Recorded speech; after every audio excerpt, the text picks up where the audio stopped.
one thing I was a little bit confused about in the press conference was the time scale. I understand it's if everything goes well, we're 2.5 weeks away from phase 3. And then, am I right in saying phase 4 is going to last 8 weeks? Sorry, phase 3 is going to last 8 weeks, and phase 4 another 8 weeks? Phase 3 will last for 8 weeks, but that takes into account 4 weeks for phase 2.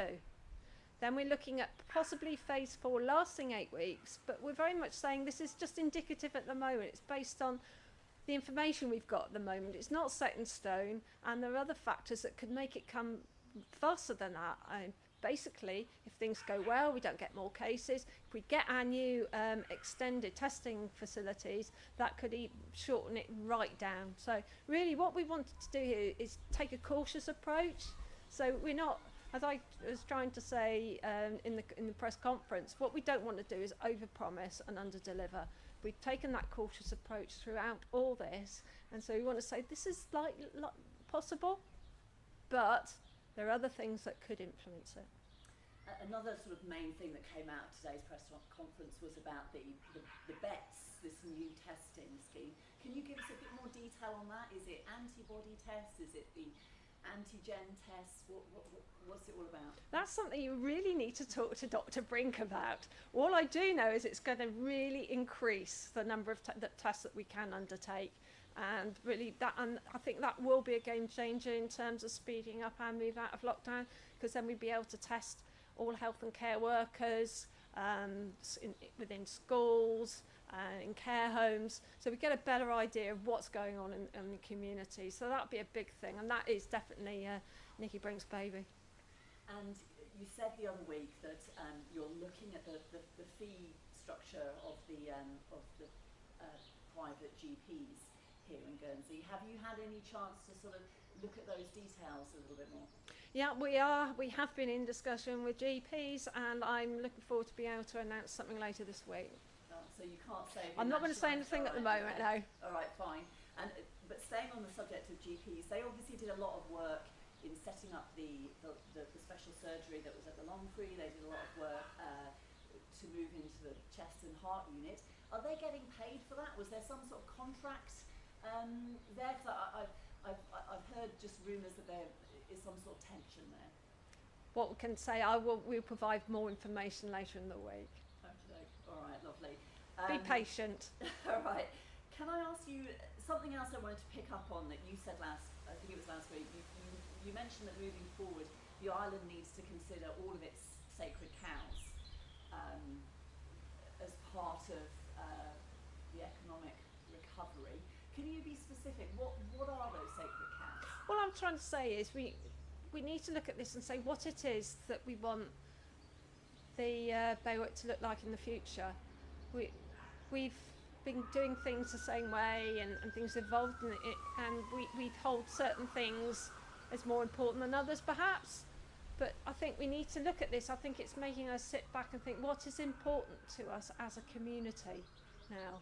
And it's around it's been a game changer in terms of how it's impacted the whole community, and I think it's made people think, what do we hold dear? What is important now for the future? We don't need to go back to the same old. We need to see what is important to us, and that's what we need to focus on for the whole community. And what would you personally like to be considered? I think we need to look at things in the round, and for me it's about what is most important to us, and we've seen the importance of the community and maintaining and keeping that, looking after those people who are more vulnerable in the community, and understanding what is life about, and these fundamental questions that we have there. Is it just about making money in the same way that we have been, or if it is, what do we do with it at the same time? I think it's a really kind of big philosophical question I can't answer here right now, but it's one of those, it's what we need to discuss as a community far more. Just think that awful cliche phrase outside the box, but never has there been more of an opportunity to do that now. We're seeing the government raising more money to invest back into the community, into business, and we've got to think how we spend that money and doing so wisely for a new future. And Do you think one of the sacred cows could be about how care homes are funded? Because that has obviously been something that they've taken the worst hit in Guernsey, haven't they? Well, certainly there is a policy letter going to be brought by the Committee for Employment and Social Security on care homes, which is looking at increasing the funding on that. But as is all things, Committee for Health and Social Care is going to publish its policy letter on primary care before this happened.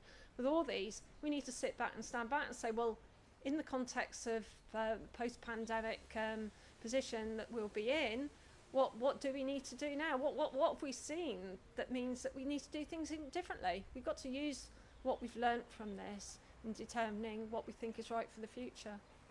And staying with the issue of care homes, as we ease these restrictions now, hopefully we're not going to get a second wave. But if unfortunately it did happen, I suppose it would be likely to impact the care homes because they're our most fragile citizens. What sort of guidelines has HSC given those care homes looking to the future? Well, we're certainly having a separate cell at the moment that looks into care homes and supports them, and I think all that evidence will be useful for the future. It will be useful as we ease out of lockdown, and should any second wave happen, which will hopefully not, if everything goes according to plan. And do you know anything about the conditions that are within what it's like in the care homes now? Are the residents, are they being sort of kept, are they unfortunately having to be kept in their rooms, things like that, and not allowed to use communal areas? Or, you know, can you tell us what's I think if you want to go find out what the latest is, if you could ask, we can give you more on that. I haven't heard the absolute latest on that, but I do know that we've got in control of the cases in the care homes, so we're in a really good place there now. And I know this is an uncomfortable question, but do you mind, I think a few weeks ago all of our deaths were sadly care home residents. I think we have 13 deaths and I think 3 presumed deaths. Do you know if they're all care home residents, or were all care home residents?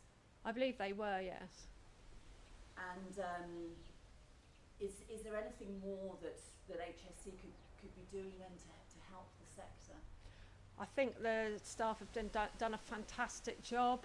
We've heard from Dr. Raby over the last 2 weeks about what the staff have been doing, and our own staff have been at the front line there, going in, and themselves have been infected by the virus as a result, but they've done a fantastic job supporting the care homes there, who are now backed up to where we'd hoped they would be. And so fantastic effort, and I'd just really like to thank them for all that they've done, because they really have been at the front line.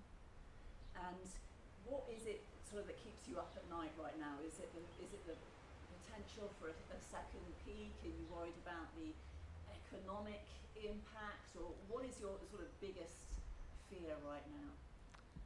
I just don't want us to be going backwards. I think if we do what we're saying we're doing, and people are behind us, then I think we can get through it. I mean, I'm a glass half full person rather than half empty, and I think that's the approach that we need to have. I mean, we are planning for the worst, but hoping for the best. And it must have been incredibly stressful over the last couple of months. You've got so much pressure on your shoulders. I mean, what do you do to try to relax maybe at the weekend, or just to switch off? Yes, my form of relaxation is getting out on my bike. I don't end up managing to do the full 2 hours of it, but it does clear my head, and I am trying to tackle the jungle that is the garden, but that is a losing battle at the moment. All right, that's lovely. All right, thanks very much, Deputy Soulsby. Okay.